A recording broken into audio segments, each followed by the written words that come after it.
Here, today we are going to discuss about how the way people look at password and managing the password centralized, how the way people are going to log in or make a transactions. Um, all these scenarios are going to change by introducing blockchain and distributed identity. And today we are going to see with a real-time demo, and we will explain you in detail about what all the scenarios this passwordless login can be used for your organization, and how it is going to simplify your identity management, and what are the benefits for it. And it will be like a starter for your organization to get into blockchain.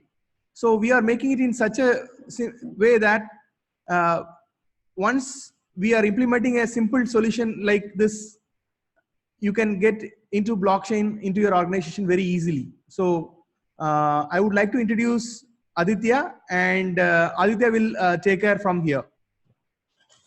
Yeah, so thank you so much for that introduction, and hi, hello everyone. So this is Aditya here. So thank you so much for joining with us today on this webinar. So again, as we already heard from Dan, the idea is all about, bringing in identity management, bringing in a lot of security and privacy with respect to the way we handle someone's identity, and ensuring there is a very strong authorization and authentication mechanism using blockchain, so that number one, identity theft can be completely protected, and number two, we are also not infringing on someone's key private information, such as their biometric information, which is extremely private, and the way we store it is also very, very important. So all of these key points is something that we've decided to focus on for this webinar today. So let me begin. Just one second. So I just thought, we'll begin this entire scenario using, with a couple of facts on what exactly is happening, right? So on the left and on the right. So let me first begin with what is happening on the left. So if you just go through all of these four important facts that we have put out over there, which was quite fascinating for us, right? So look at the first one, for example. So the number of downloaded mobile applications, right? So today, I mean, that is in 2019, it is almost around 205 billion mobile application downloads, and this is expected to reach around 258 billion by the year 2022, right? And look at the kind of how frequent someone uses a particular mobile apps, right? So say almost on an average, right? So this includes different age groups. So on an average, the number of frequently used mobile apps is around 40 for an individual. And the millennials, especially, they spend, the millennials and, the 18 to 24-year-olds, they spend close to, 3.2 hours on mobile apps. And, almost majority of them are even willing to, even pay for a certain mobile app. So what does this all have to tell us is, we on a very daily basis, we are consuming so much of data, and we are giving out, so as much as we consume, we are also giving out our own personal information to someone else, right? So which of these 40 applications are capturing what information of us is still unknown to us, right? Just one second. Yeah, it's still unknown to us. So all of these points is something which is, extremely scary, because I still do not know what are those 40 applications and what kind of data are they capturing about me, and how, I mean, and in most of these applications, I almost directly go ahead and log in, right? I'm just going to use something like login using Facebook or whatever. And on the right, if you see, it is actually referring or directly translating to the number of phishing attacks that we have seen, which is which is quite astonishing, right? So if you see here in the first point on the left, we are talking close to almost around 40 to 50% of growth rate of the number of mobile applications getting downloaded. And when you see the third point on the right, it also talks about 65% of phishing attempts that have grown in the last year itself. So people are trying, I mean, there are a lot of infringing that happens on someone's identity in order to just get into their application and garner their data, right? So all of this is of a huge alarm to most of us, right? So this is one of the main reasons why DID actually becomes, something that we have to go ahead and implement, at least in the forthcoming, eras, or in the forthcoming years to come. I'm very sure DID is something that will take prevalence in, the technologies that we're going to be using. So W3C decentralized identifier version 0.11, it actually gives out a very good definition of DID, which I thought I'll present it today as well.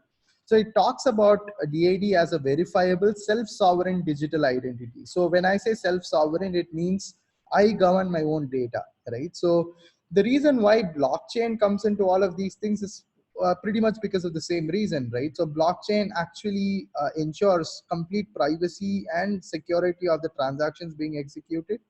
And if the fundamental idea is how I can control my own transactions and how I can control my own data. So self sovereignty is a very basic characteristic of blockchain, which comes in very handy with something called a DID as well, right? So using DIDs, I control my own data. So what are the key characteristics? Of course, it is completely distributed, decentralized, and everything is digital, and everything is governed by a digital crypto signature, and everything is chronological and timestamped because it is on blockchain again, and everything is cryptographically sealed, right? So someone else cannot go ahead and infringe my crypto signature, because I am the one who holds my own private key, right? So, and irreversible and auditable, of course, it's again a fundamental characteristics of blockchain, and operates trustless is something that I'm going to go little deep inside in the coming slides as well. But in order to just give a quick summary of that, it's because we have a central certificate authority who is not driven by any organization. So this is driven by a couple of coding standards where it decides automatically what is the certificate that I need to provide to someone, and how should it be cryptographically signed, right? So this is not governed by any organization as such. So just moving on. So why decentralized identity again? So we just try to put across two different flavors of it, right? So what about the user and what about the enterprise? So when it comes to user, number one is, I would like to really understand who has access to what, right? So as I start using a lot of digital content, it is very necessary for me to understand who has access to what application, has got access to what kind of data, who holds my biometric information, in what level has he stored it. So, or is it available to everyone else, because it's my own personal data, right? So the second one is security of transactions. Security of transaction is again, I'm sure most of us will have a lot of OTPs coming in and all that, but these OTPs, how secure are they, right? So typically, I'm sure most of the technical folks would agree with me that some of the OTPs are just coming in from say an entry in MySQL database or some kind of a SQL database, where any database administrator can just go pick them up and then use it for his own benefit, right? So it's as simple as that. So how secure is OTP or any other form of two-factor authentication that is currently there is a big question mark that is currently, currently that is prevailing. The third one is single source of identity truth, because that is something which becomes very, very important, either at an enterprise level or either at an user level. I would rather have a single source of identity truth that is extremely safe and secure. And then my transactions, my audit trail, right? So typically I would like to understand what are those transactions that I've done at an enterprise or at an individual level, and then passwordless and hassle free. I'm sure most of you would agree with me again when I say, there might be, when the digital content keeps growing. So there was once upon a time when we just used to consume say one or two applications and we remember the passwords, right? So now it's growing like crazy, and everyone has got their own ways of how you implement a password. So one letter in caps and then one special character, and who remembers what the password is actually. So so passwordless becomes super, it gives me super advantage of just logging in using my biometric, and I don't have to remember anything, right? So it's extremely customer friendly. And what about the enterprise? KYC again becomes a huge problem. So KYC is one of the solutions that DID actually provides. And then compliance is obviously there, because you're not storing any personal information of anyone. So it's all decentralized, and at the at the consent of the user, and you're storing it on his or her own device.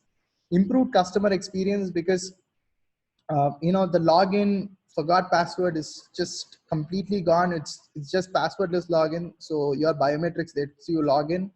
So there is no hassle for any customers. And then there are so many ways in which you can also reduce cost, because KYC cost is reduced. You don't have to do OTPs. And then, and there are so many ways in which cost can actually be reduced. And validate who, what, and when of every transaction. You actually have a clear and clean audit trail of who's accessing what, and exactly when is that particular transaction, when did that particular transaction occur, right? So, and all of these benefits actually give a lot of edge for DIDs. And so let me just take you guys through a quick scenario before, we actually move ahead. So just 1 second, I'm sorry. Yeah. So when you look at the first scenario, yeah, just 1 second.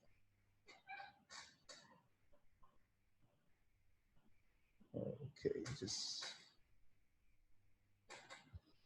Yeah, I'm sorry for that.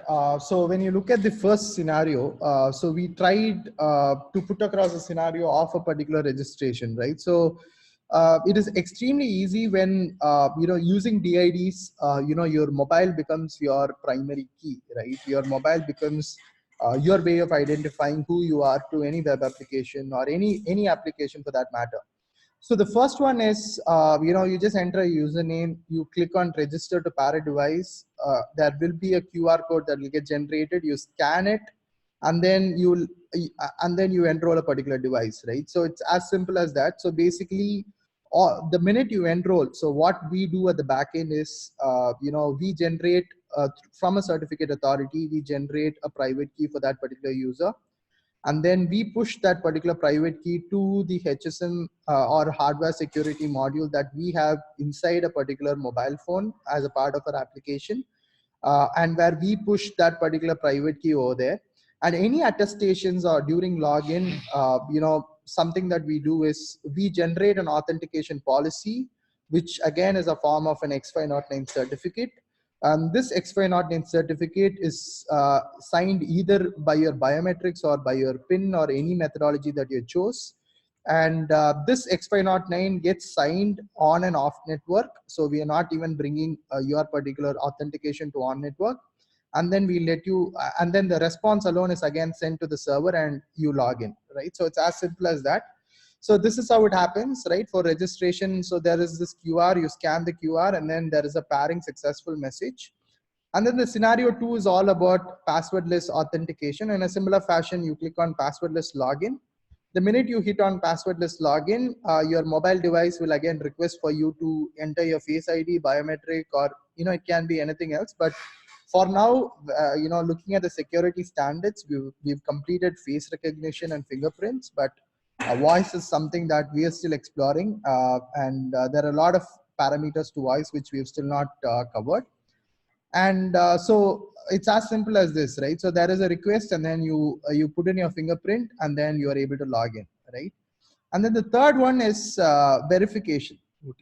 Yeah, so this is one of the most primary areas where DID actually plays a very vital role in eliminating OTP or any verification request that happened, right? So you can imagine it like anything, right? So say for example, if someone's requesting for your information, it can be your healthcare information, or it can be a payment transaction, or it can be any crucial element of using a particular application, right?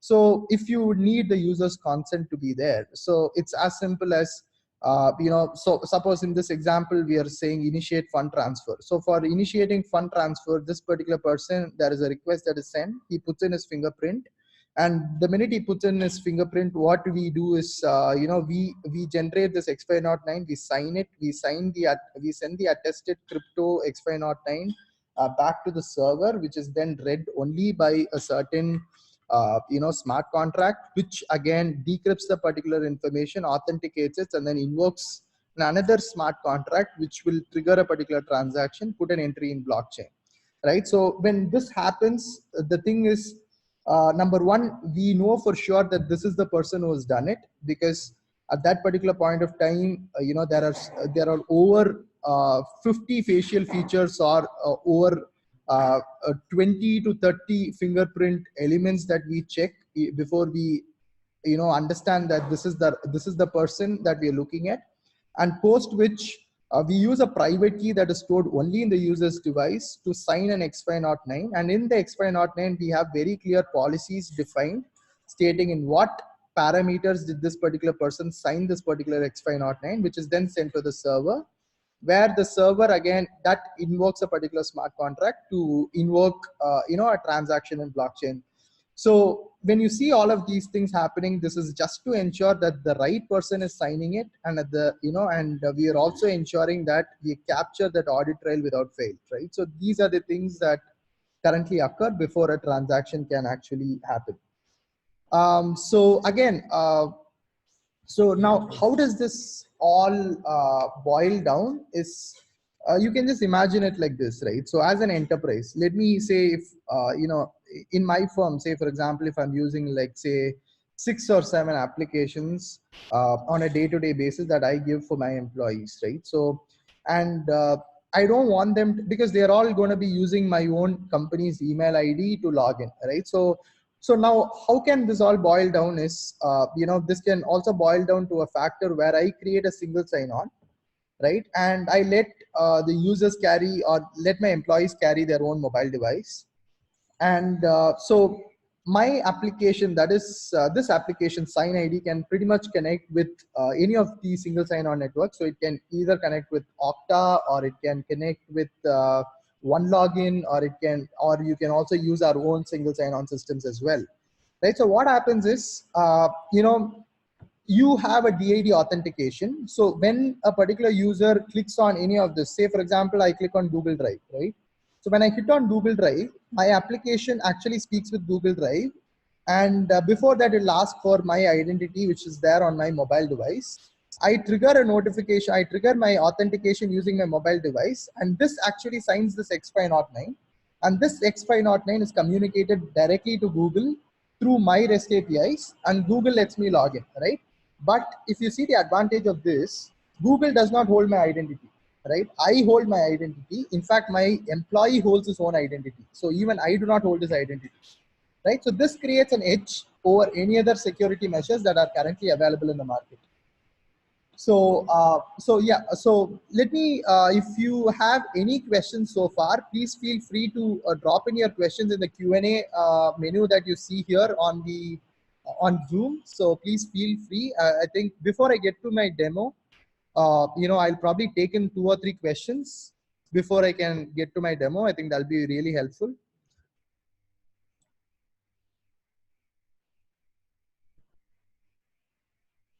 Yeah. So any questions? Feel free to post it on the Q&A.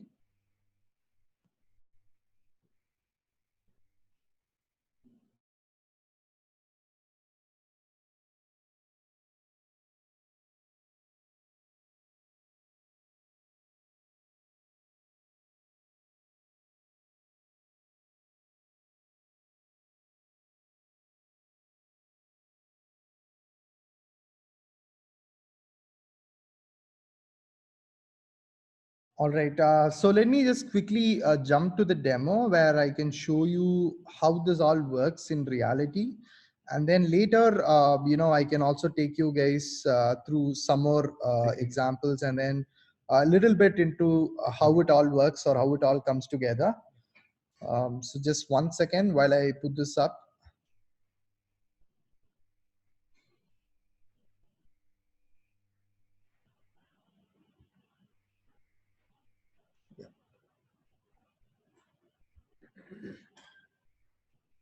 All right. All right. Hope you guys are able to see my screen. So what you see here is, on the left is my mobile device, and on the right is my web. All right. So I just thought I'll quickly take you guys through. Yeah, just 1 second. I think we have a question. I'm sorry. Let me just pull it up. Okay. So I have a question from Srividya. Are the applications limited to the ones showed, or any application can be used? Yeah, so Srividya, to answer the question, the applications are not just limited to the ones that are showed. You can connect to n number of applications. So what happens at the back end is, I did speak about the DID part and all that, right? So apart from that, it is a simple SAML based authentication or connection that happens using single sign-ons, right? So any X509, so there are almost millions and millions of apps that are currently available that accept SAML-based authentication and authorization. So any application that accepts SAML-based authorization we will be able to connect with them, and we will be able to provide a decentralized identity approach for them, right? So this is not just limited to the ones that are shown, definitely, yeah.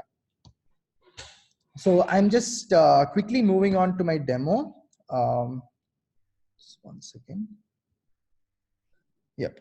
So as I was saying, what you see here on the left is my mobile device, and what is there on the right is the SineID application. So what I'm going to do is I'm just going to give my name here, and then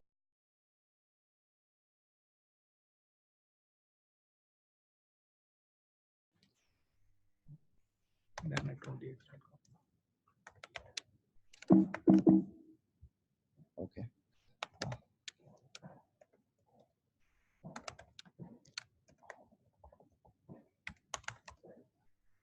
Sorry, I think there was an issue here because I was already registered, so it was not letting me sign in. Just 1 second. So I'm just trying it again with Dan.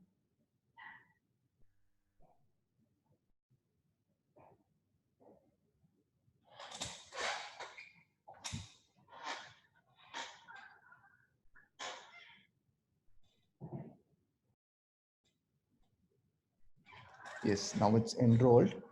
So if you see here, it says enrolled successful. And then now when I try to log in, so what I'm just going to do is I'm just going to close this alone. Right. So when I hit on login, so just pay attention to the left screen that you see here.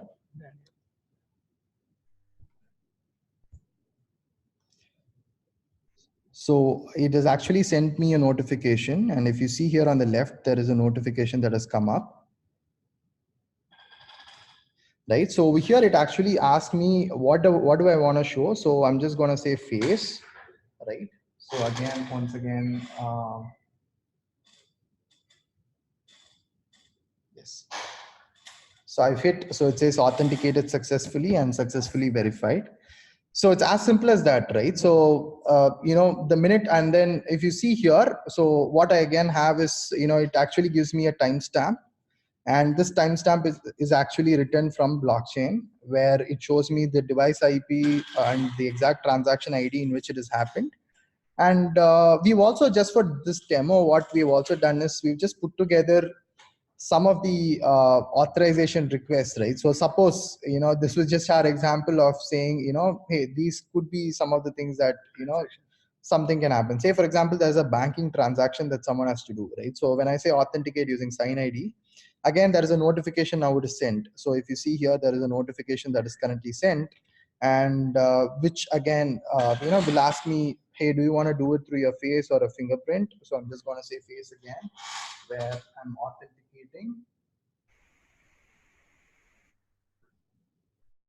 Yeah, so again, authenticated successfully, and then it is actually successfully verified.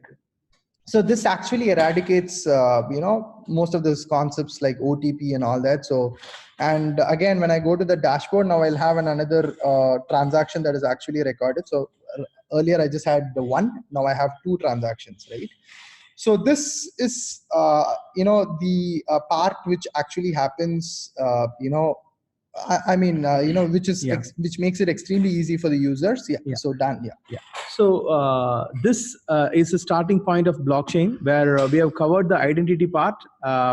So in identity, we have enrolled the user, and the second one is allowed them to log into the enterprise applications, and we also allowed them to Mr. Charles, like, we'll come back to your question. So the third one is, once once we make a passwordless entry, that is nothing but a biometric entry, and then we are allowing him to make a transaction. And now we are getting one question. Let me quickly pull it up. Yeah. So this doesn't seems like passwordless. It looks more than choosing an alternate password method with a secure transfer of login. Correct. So can you answer this, Adi? Yes. So, Mr. Charles, in order to answer your question, the reason why we are saying passwordless is because it is not there are two aspects to this, Mr. Charles. So the first one is, number one, we are not centrally storing any password information on any central repository whatsoever. So that is number one. The second one is, the password itself is not a text or a string that we actually enter in order to do it, right? So the biometric itself actually means it is a means of entering a password without actually having to, right? So to answer your question, it actually means both. It is by means of entering a particular password without actually having to enter, but at the same time, not compromising on the actual security that is involved in doing so, right? Because your biometric is more important or more crucial, more private to anyone than any password whatsoever, right? So using this, we are actually ensuring that your biometrics are completely secure. At the same time, you also have the benefit of just logging in using your face or using your fingerprint without actually having to worry about passwords. So I think I might have answered your question. So Jagan, can you open that up? Yeah. So yeah, that's it. Okay, so he's also said you're storing the biometric. So what we are actually doing is, we are actually not storing the biometric exactly. So in order to just get into a little more technical stuff, we are actually not storing it in any of the central servers. What we are doing is, we are taking your biometric and we are running it through a particular machine learning model, and we are eradicating this particular biometric information of yours. It is just the training model file, which is a complete binary file that we are pushing it into your particular decentralized identity device, and it is stored off network in your personal device. So I'm sure you would have seen, sir, I mean, I would have gone and cleared my storage right on my particular mobile device, and that actually worked because my mobile app pretty much had my identity and also someone else's identity. So it was getting confused as to what should I authenticate it with, right? So the minute I cleared the storage, the identity was lost, right? So it means it is actually getting stored on my mobile device, but not on the server. So the SineID server does not actually have that.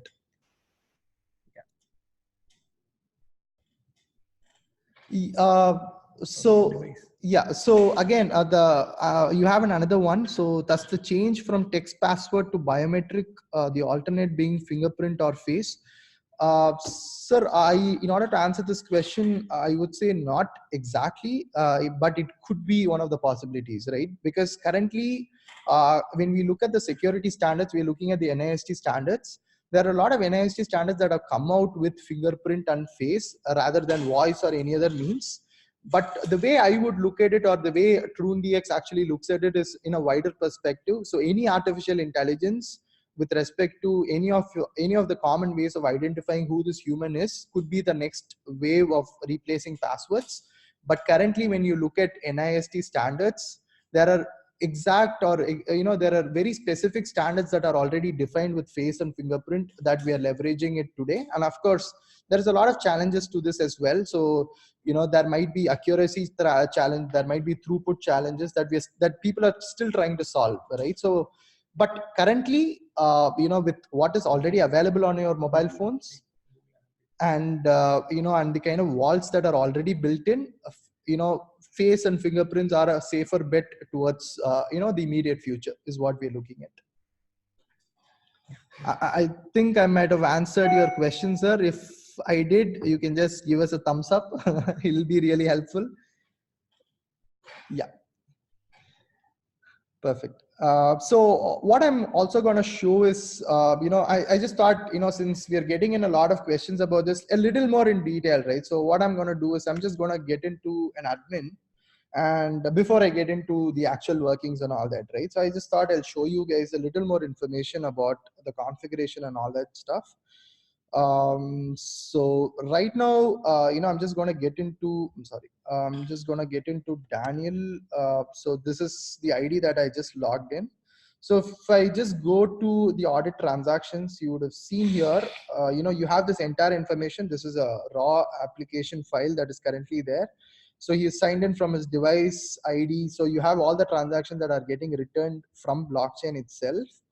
And so let me go to configuration, right? So over here in configuration with SineID, you can pretty much write any of the configurations based on your requirements. Say, for example, you can say, hey, the number of devices that this particular person can access is not more than 3 or 2, depending on whatever rules that you set. And similarly, you can also say unsuccessful login. So in case if it is unsuccessful login is this, what do you exactly want to do? Do you want to alert or do you want to block? If block, then what is the amount of time in which you want to block? So there are multiple rules that you can write here. And then there is something called an auth trigger. So this auth trigger is another very interesting one. Say, for example, I add an application. Say you might have like say 10 applications or 15 applications, right? So in this, you can just create an application over here. So this is a quick way of getting things done for those applications that you really trust. So there is an app token that we written, and for this app token, you can actually make this or use this as an API gateway itself. So you can also say what is the request endpoint. So what are those request endpoints that I'll have to give? Say, for example, if you say someone can give me an employee email ID, right? And then as a response, I'm going to give them an auth status and an employee ID and a timestamp as a response, right? So it's as simple as configuring this particular application to your SineID, and then telling the SineID or telling the other application, hey, this is something that you have to give me as a REST API request, and this is the response that I'll give you, right? And if you also see here, there is also something called MFA check, right? So in case there might be some, say, for example, if someone makes a transaction of more than, say, $10,000, for example, right? So, and at that particular point of time, you want to have a multi-factor authentication check there. So you're saying, hey, I would not just get one confirmation from the user. Say, probably I might get confirmation from 2 points of user access, right? So, so those are the areas where you can use this API, where again, similar attributes is something that you can select, and then the same attribute will be sent to multiple factors. So these are a couple of things, and deduplication is something that we actually have already present, especially for the fingerprints.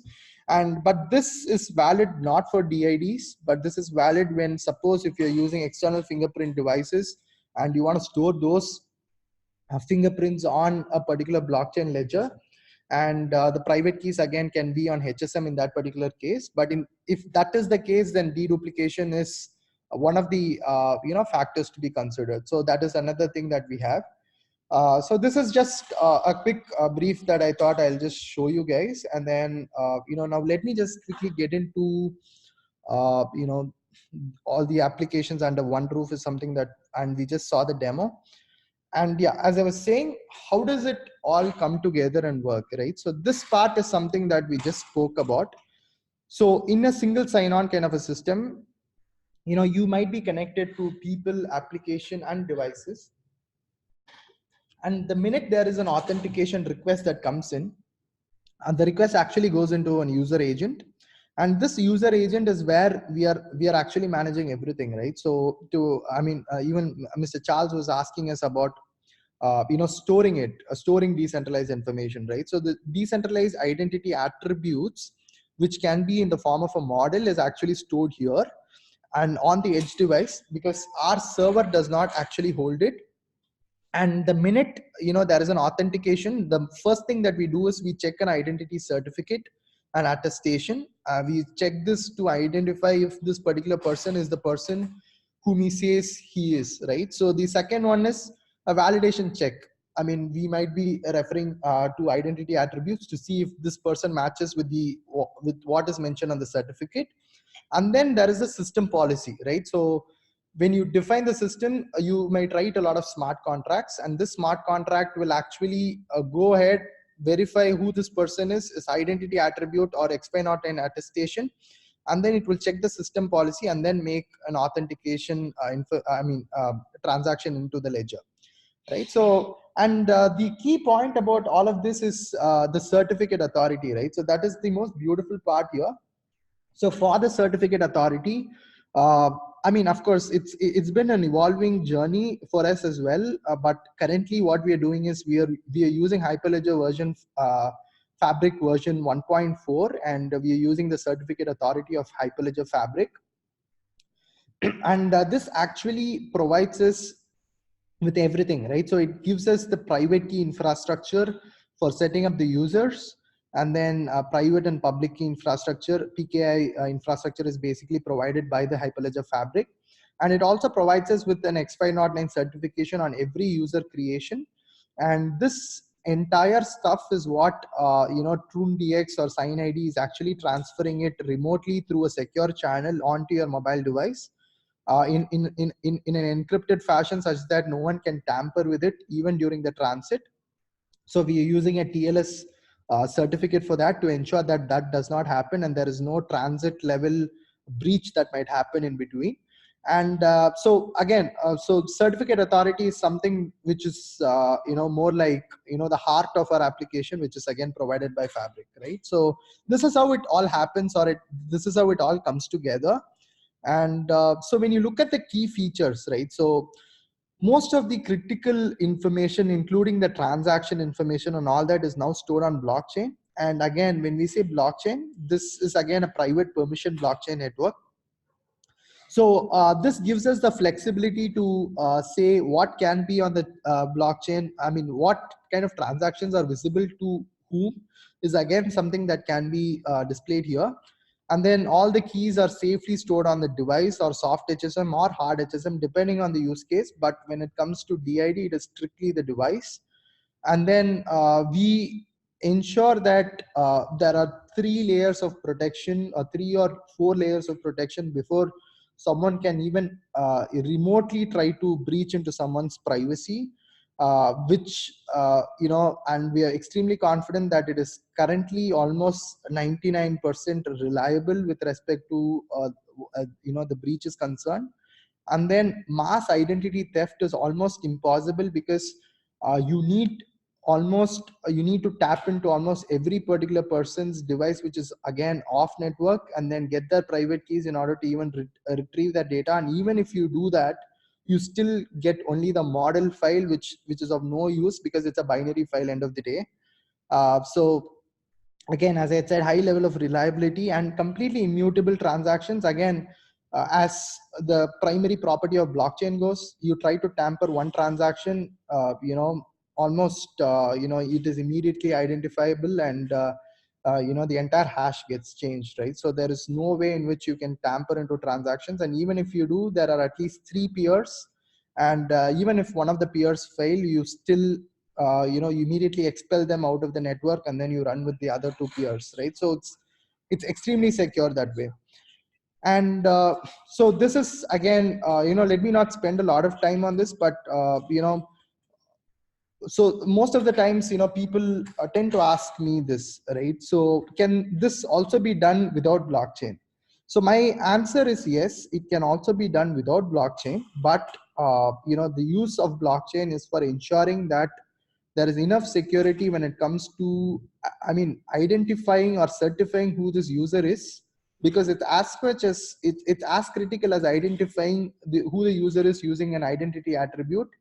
And and blockchain again, so most of the transaction verification and all that identity verification, though it happens off network, the transactions entry will have to happen on network, right? So that is the fundamental nature of any application, right? So because it has to be connected to the server before which you can actually insert a particular transaction. So when that needs to be done, it has to have a lot of security characteristics to the application nature itself.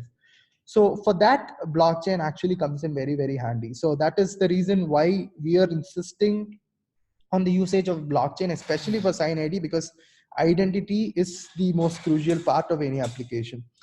And empowering ecosystems, I just thought, I'll just put in this perspective also. I mean, as in, what has this got to do with software vendors? How does it connect with them?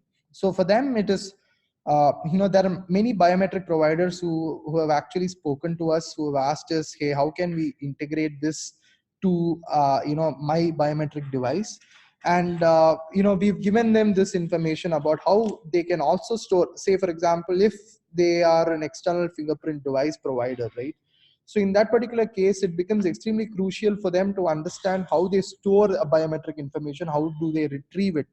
Though we would still not recommend it, but it is still, the nature of how the businesses function today, and it needs to go through a slow but steady disruption, right? So this is another way in which we can do it, and we can help them enable security as well.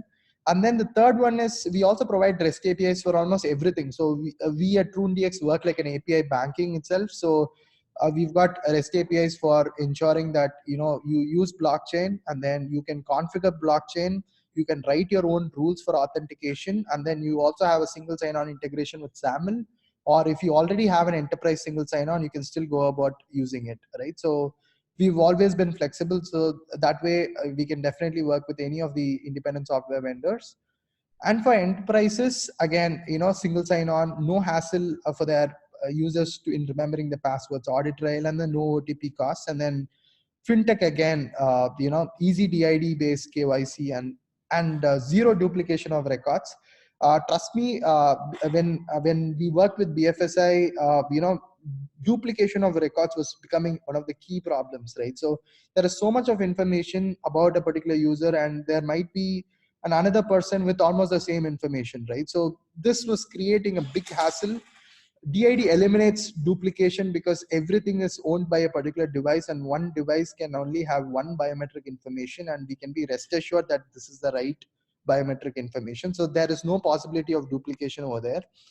And so this is something that solves. And one more thing that I just wanted to add over here is about events, right? So banking is all about fraudulent transactions and all that. So blockchain events can actually help us solve that particular problem, wherein any particular characteristics of an event. Say, for example, let me give an example, right? So I do a particular transaction, say after 10 p.m. continuously, right? So there are like 15 transactions that have come up. So my ML algorithm that can run over my blockchain events can actually identify, if provided I have a supervised model that is already available based on the characteristics of fraudulent transaction that I'm trying to find, it is something that can also be doable, which we are trying to currently solve using our TrueDX Insights platform. So yeah. Yeah, so that is one thing. And yeah, so to summarize, what TrueDX is all about. Trune is nothing but throne, like a king having a centralized power, and we are decentralizing it. Trune is nothing but throne, and we are decentralizing it, DX. So everyone participating in that particular network is going to get the power, right? So in TrueDX, we have three major components. One is SineID, that we have explained in today's webinar, and we have other component called Data Connect Network, DCN. That is nothing but data vault network. It has purely audit trail and blockchain data vault, and registering all the transactions into the blockchain. And what this we will, in upcoming webinar, we will explain about how you can easily enable blockchain into your enterprise, where multiple businesses can able to interact.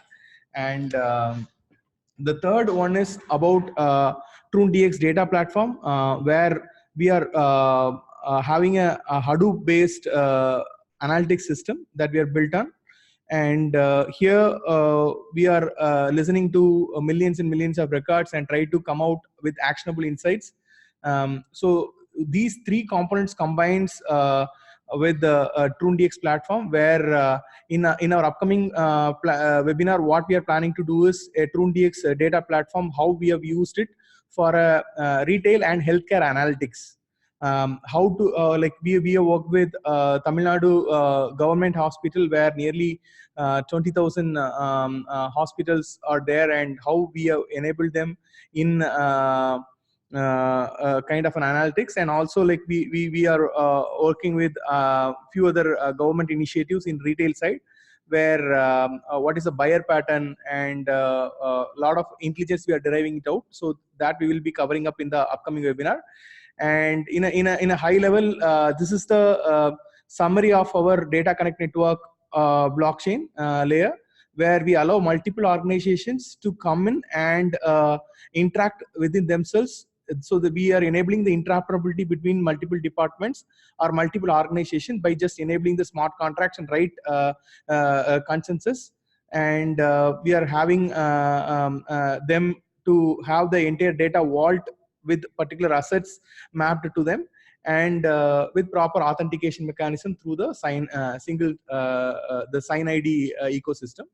And we are also covering the TrueDX data platform with a proper data layer. So in the next webinar, we will share you how we are leveraging Hadoop and how we have leveraged intelligence, machine learning to come up with various intelligence for healthcare and retail scenario. We will share it in the upcoming webinar, where so like in a summary, like we hope this webinar would have been very useful for you, and feel free to post your questions.